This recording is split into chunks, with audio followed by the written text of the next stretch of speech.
물된 동산 축복을 향하여. 이 시간에는 물된 동산 선교회 조병선 목사님의 말씀입니다.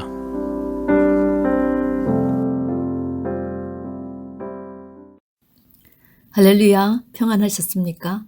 선악과 총론을 공부하면서 창세기 2장을 거쳐 드디어 창세기 1장이 어떤 내용으로 기록되어 있는가, 하나님의 나라의 원리가 창세기 1장에 모두 담겨 있음을 발견하게 됩니다.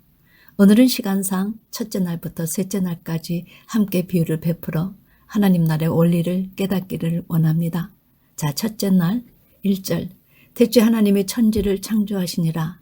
여기 태초란 뜻은 하나님께서 흙처음만 살던 세상, 즉 하나님이 함께 하시지 않는 공허한 세상에서 인간천, 인간지를 창조하시려 하는 그 출발점을 말합니다. 요한복음 태초보다는 나중에 일어난 사건이지요. 2절, 땅이 혼돈하고 공허하며 흑암이 깊음이 있고 하나님의 신은 수면에 운행하시다. 이 말씀은 흙 차원의 인간에게 하나님께서 특별한 관계를 맺어오지 않으시므로 아직은 하나님을 모르는 인생의 마음을 혼돈과 공허로 표현하신 것입니다. 그 결과 흑암이 깊음이 있고 하나님의 신은 수면에 운행하시다. 아직까지 바다 차원, 즉 흙 차원들만 있는 상태임에도 하나님께서 관여하지 않으셨음을 표현하신 거지요. 다시 말하면 땅이 혼돈하고 공허하며 흑암이 깊음이 있기 때문에 이제 인간천, 인간지를 창조하실 계획을 실행하시려 뜻을 세우신 것입니다. 3에서 4절 말씀, 하나님이 가라사대 빛이 있으라 하시매 빛이 있었고 그 빛이 하나님 보시기에 좋았더라.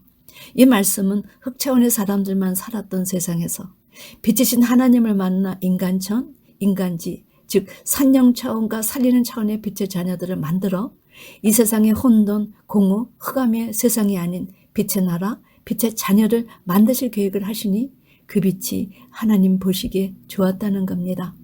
하나님의 빛과 어둠을 나누사 빛을 낮이라 칭하시고 어둠을 밤이라 칭하시니라. 저녁이 되며 아침이 되니 이는 첫째 날이라. 이제 하나님께서 본격적으로 빛을 낮으로 밤을 어둠으로 구별하셨습니다. 하나님께서 어둠에 거한 자들을 이제 빛으로 빛의 자녀들을 만들기를 선포하셨던 것입니다.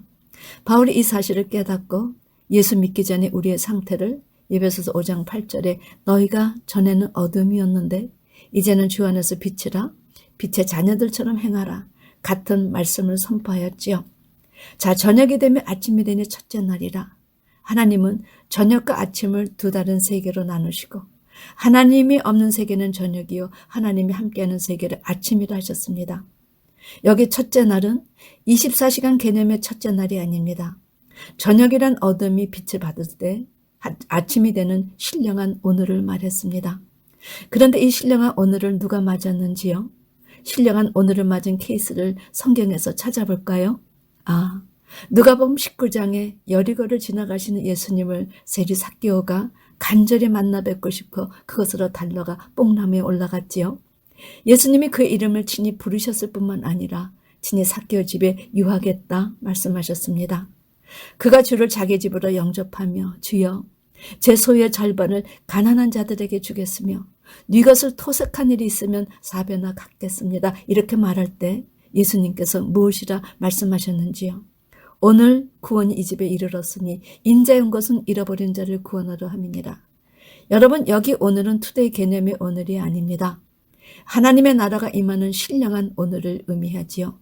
오른쪽 강도 역시 십자가상에서 자기는 십자가에 달릴 만한 죄를 지었으나 예수님은 죄가 없다며 자신을 죄로부터 구원해 주실 구원해 주로 고백을 하여 이 신령한 오늘을 맞았습니다. 예수님께서 내가 진실로 내게 이르노니 오늘 네가 나와 함께 낙원에 있으리라. 어둠이 빛을 만나 신령한 오늘을 맞은 것입니다. 저녁이 빛을 받아 아침이 되는 것이 바로 신령한 오늘인 것입니다. 히브리서 기자가 4장 7절 8절에서 오늘에 대해서 이렇게 증거했지요. 오랜 후에 다윗의 글에 다시 어느 날을 정하여 오늘날이라고 미리 이같이 일렀을 때 오늘날 너희가 그의 음성을 듣거든 너희 마음을 강팍해 말라 하였더니 그런즉 안식할 때가 하나님의 백성에게 남아있도다. 성도 여러분, 하나님의 음성을 들을 때 순종하는 자가 받을 신령한 오늘인 것입니다. 신령한 오늘을 반드시 맞는 여러분과 제가 되길 바랍니다. 둘째 날은 어떤 창조를 하셨을까요? 6절에서 7절 말씀. 하나님이 가라사대 물 가운데 궁창에 있어 물과 물로 나누게 하리라 하시고 하나님의 궁창을 만드사 궁창 아래 물과 궁창 위의 물로 나누게 하심에 그대로 되니라. 하나님의 궁창을 하늘이라 칭하시니라. 저녁이 되며 아침이 되니 이는 둘째 날이니라. 둘째 날은 궁창, 즉 하늘을 사이에 두고 궁창 아래 물과 궁창 위의 물을 나누신 날로 하나님이 보시기에 좋았다라는 말씀을 하지 않으신 유일한 날이었습니다.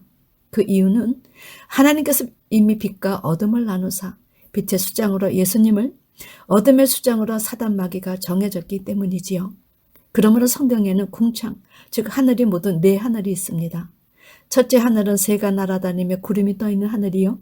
둘째 하늘은 공중권세 잡은 사단이 주관하는 하늘이요. 셋째 하늘은 하나님의 계시된 대기권 밖 3층 하늘이요. 넷째 하늘은 흙 차원이 생기를 받아 산영 차원이 되고 다시 사방의 생기를 먹어 살리는 영의 차원이 되면 한 예로 하나님께서 에레미야 선지자를 너 하늘아 이렇게 부르셨고 계시록 12장 12절에서도 하늘과 그 가운데 거하는 자들은 즐거워하라. 그러나 땅과 바다는 화 있을진저. 모두 세 차원, 즉 바다 차원, 땅 차원, 하늘 차원이 살고 있었는데 이제 어떤 때가 오면 하늘 차원을 제외한 땅과 바다는 화 있을진저 갈라진다는 것입니다. 얼마나 충격적인 말씀인지요. 그러므로 이런 놀라운 경고의 말씀 앞에서 우리는 자신의 신앙의 삶이 지금 어느 차원에 머물러 있는지 재점검해야 할 것입니다. 지금은 사단이 하늘 공중 권세를 잡은 세상이니 궁창 아래 물과 궁창 위의 물이 구별될 것은 자명합니다. 궁창 위의 물은 생수의 근원 되시는 하나님, 생수이신 예수님, 생수이신 성령님을 가리킵니다. 에레미야 2장 13절에서 내 백성이 두 가지 악을 행하였나니 곧 생수의 근원되는 나를 버린 것과 스스로 웅덩이를 판 것이 있는데 그것은 물을 저축지 못할 터진 웅덩이니라. 그렇다면 궁창 아래의 물은 누가 관할하는가? 사단이 관할하였습니다. 계시록 17장 1절에 천사가 요한에게 이리 오라. 많은 물 위에 앉은 큰 음녀에 받을 심판을 내게 보이리라. 큰 음녀가 앉아있는 것이 바로 많은 물이었습니다. 이 물은 생수와는 거리가 먼 더럽고 타락한 물로 세상적인 어떤 사상들을 가리켰습니다.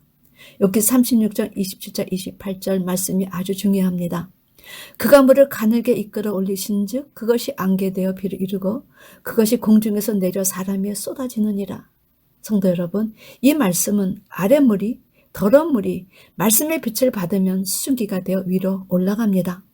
그런데 위로 올라가는 수증기가 많아지면 그것이 안개가 되고 더 많아지면 구름이 되어지고 더 많아지면 구름이 비로 내려지지요. 그런 연유로 하나님은 이제 본격적으로 이 땅의 더러운 물을 말씀의 빛으로 가늘게 끌어올리어 깨끗한 물로 만들어 그것이 비가 되어 내리게 하시려 작정하셨던 것입니다.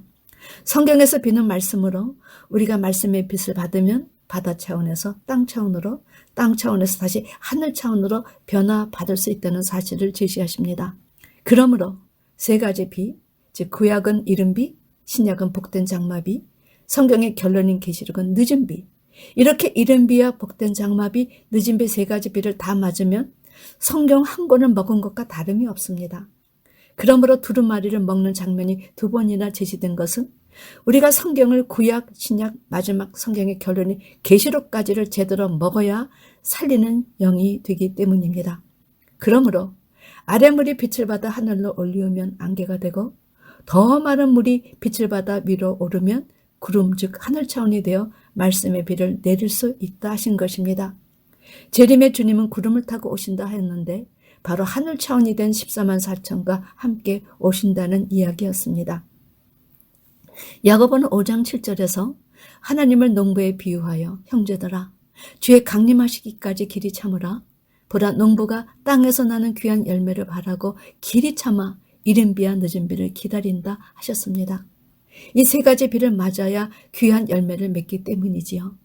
하나님은 율법을 잘 알지 못하는 자들에게는 이른 비를, 율법을 아는 자들에게는 복된 장마비를, 그리고 마지막 성경의 결론인 계시록인 늦은 비를 맞길 원하신다는 사실입니다.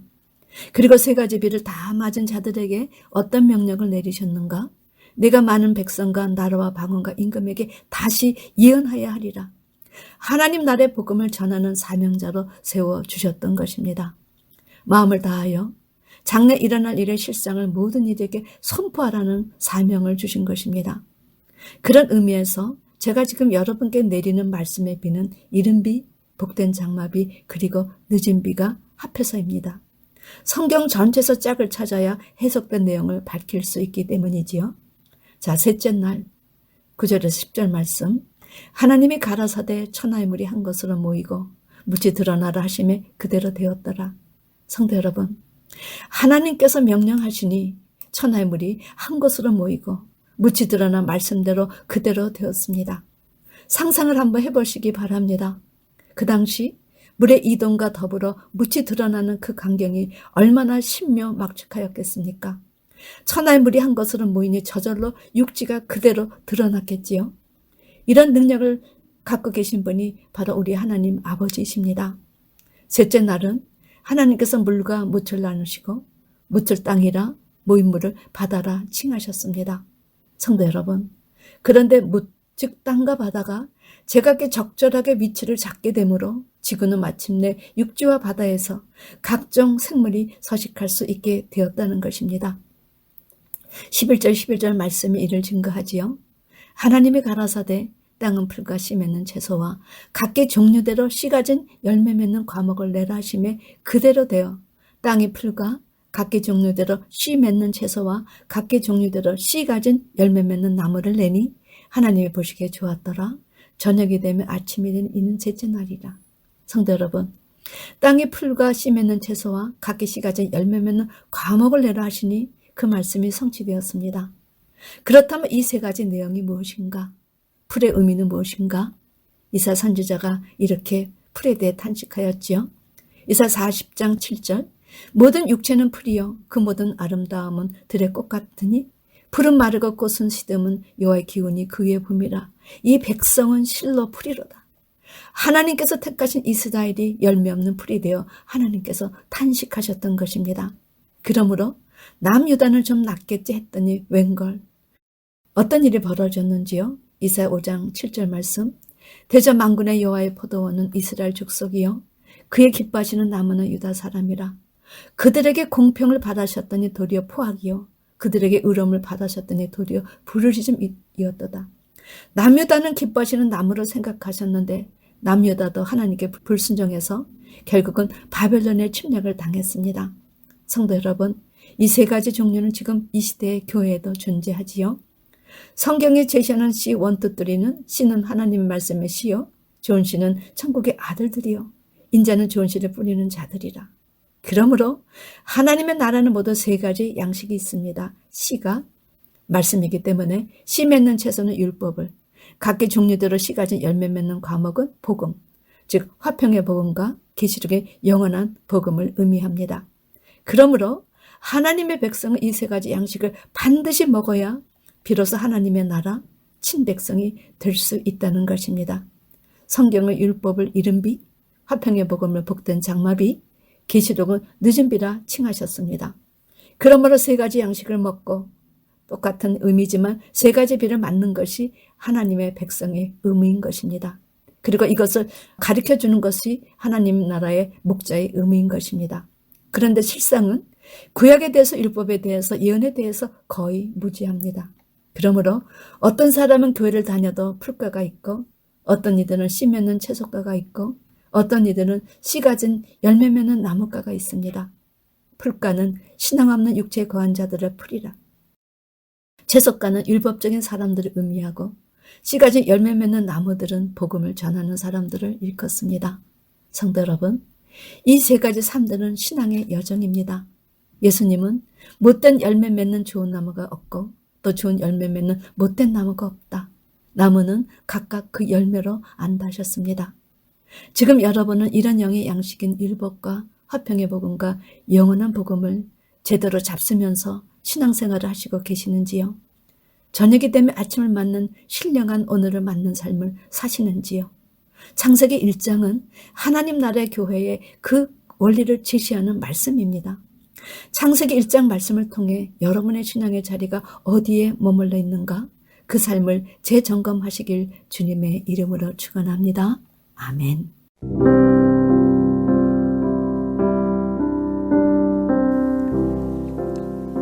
물된 동산 축복을 향하여.